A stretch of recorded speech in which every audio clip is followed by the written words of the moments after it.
This is The Law Show on CL 650. Now back to the show. It's a legal matter, baby. A legal matter from now on. Oh, we have to keep that one. We dug that one. It's The Who, right? That is The Who, and that was my choice for the record. Oh, well done, Peter. Well done. Peter Lightbody speaking there. Also joined by John White from LakesWhyteLLP. I always like to bring up the free. You guys are proud of your free parking. We are. Yeah, we are. Because nobody in Vancouver offers free parking, so you got to go to North Van to get free parking. Well, we know you're a car guy, so yes, that's it. That's it. Zach, also, if you are coming to visit us, bring your grocery list because we have 2 grocery stores in the vicinity. Nice, nice. And you must have clients from all over the Lower Mainland, not just North Van. Oh yeah, no, I mean we act for people. I mean we have clients, all over the world, but the majority of them come from the North Shore. It's just so you make sure the lawyers are from North Vancouver, but clients can be from outside of the well, yeah, North Shore. we'll let clients in. They don't have to show their papers like the lawyers do. Because Peter's new to the firm and North Van guy. Are born and raised? Born and raised in West Van. Mm-hmm. I lived in Edmonton for law school for a little bit. Lived in Victoria for a little bit. And you've just thawed out now from Edmonton? Yeah. I really enjoyed -40. I feel lucky as a Canadian that I actually experienced it. Most Vancouverites will go to their grave without well, that's when people complain about the rain. You say you have no idea. Yeah. Especially in North Vancouver. Apparently get a little more rain over there. All right, so we're talking about WESA. Yeah. Tell us what WESA is again quickly. Yeah, okay. Because this is your lingo, you know it all day long, but tell us what WESA is. What in fact we're talking about is the law surrounding varying a will in British Columbia. And currently that law is found in WESA. WESA is the Wills, Estates and Succession Act. And if you go to Section 60 of that act, you can read about the law in British Columbia about how to vary a will. If you're not a spouse or child of the deceased, you can forget about it. But for spouses and a legal child, right? A legal child, that's correct. Has to be adopted or a natural child, right? That's correct. Okay, yep. So now spouse, the definition of spouse. So there must be some gray area there. Obviously, if you're married, that's pretty straightforward. But there must be some. Yeah, well, the definition of spouse includes same-sex spouses. It includes and that can be common law same-sex spouse too? Absolutely. Yeah. And includes common law spouses. And we were talking about the 2-year rule that applies. You have to have lived together. The wording used to be cohabit together in a marriage-like relationship. Now it just says you have to have lived together for 2 years. And it's a question of what exactly that means. I did have a case. It was an unfortunate case where the deceased was a man of approximately 40 years old who had an addiction problem, and his partner, girlfriend, who had lived together with him for some time, gave him what was described as an ultimatum: "You're going to clean up by X date, or I'm gone." And so he didn't clean up by X date, and she left. And tragically, he passed away a few weeks later. And so the question was, had they remained common law spouses? And the case, as I recall, turned on the intention of the girlfriend who had in fact physically left and was no longer living with him when he passed away, because the evidence revealed that she was still coming back frequently to look after him. So she was acknowledged as a spouse. She was acknowledged as a well. Look, the case didn't go to trial. The case settled, and we sized up, the facts and how we ought to consider those facts. And the intention of her going out the door was whether she was in fact leaving him or not was the issue. And there was so she was using it as a scare tactic to hopefully get him to clean up. That's what she would argue, well, I right? think that's absolutely right. Yeah, and she, as I said, she was also coming back to check on him as a spouse might do. Mm-hmm. And so when the courts consider whether somebody's a common law spouse, there's never a single factor that's determinative. The court will look at 10 to 20 different factors about how these two function together as a couple. How did they hold themselves out to the public? Did they appear as a couple? Did they hold themselves out as a couple? And it's interesting, there's a case where, it was a same-sex relationship. The court said, well, you might not expect that partners in a same-sex relationship would be holding themselves out to the public in the same way as a heterosexual couple. Interesting comment from the court. Which is true, because some people are very private about that, right?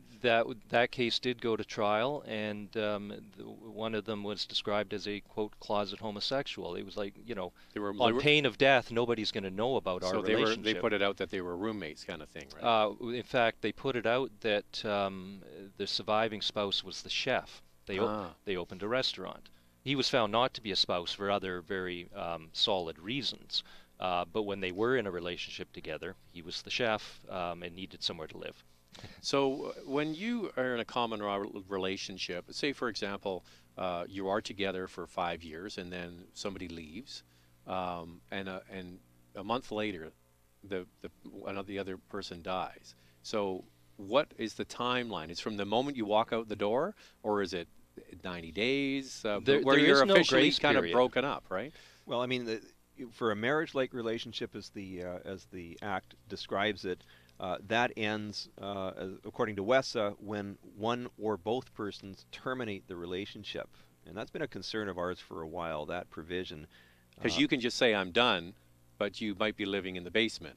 You can, right? I mean, the scenario we're worried about is the common law spouses, especially older common law spouses, where one of the spouses winds up in a care home, say, or suffering from dementia, and the other spouse decides, really with no notice, that the relationship is over. That seems to be a scenario which could be open to at least what looks to us like abuse, but which is allowed under the legislation. Because the statute may look only to the intention of one party. That's right. Well, the statute specifically says terminated by one or by both. So back to my situation, somebody says, that's it, I'm out of here, and they walk out the door, and then the other person passes away 2 weeks or a month later. Do they have a claim as being a spouse, even though they left just a few weeks later? There could be an argument both ways. There could be an argument both ways, and I talked about a case I had earlier where, you know, the person who left, the ultimatum, the drop dead date when she was going to go was found to be more of a scare tactic, as you put it, to clean him up. So the court would have to look to the intention of the person who left, and if in fact it was an intention to leave and to terminate, then that would probably sever the relationship. So even if it was unfortunate they passed away just a short time later, they would have no claim as a spouse. That's correct. Well, it would be the same as if they passed away a long time later. If there is a provision in WESA that talks about reconciliation, which is at least important for this discussion. That is, the marriage-like relationship can terminate, then the parties could think better of it, get back together. And WESA defines that if they have started living together again for 90 days with a primary purpose being to reconcile, right, that's enough to reinstate the spousal So you don't have status. to do the whole 2 years again. That's you can right. just say we're back together, we're trying to work it out, and if 90 days passes, then you're recognized as a spouse. Because that's very important, because with this whole exercise, you have two claims. Either you're a spouse or you're a child. Yeah. So this is very important that you have that definition. So you break up for a year, and then you decide to get back together. 90 days passes, and you're recognized again. Yeah, we're assuming that they lived together for at least 2 years before that. Before that, yes, yeah.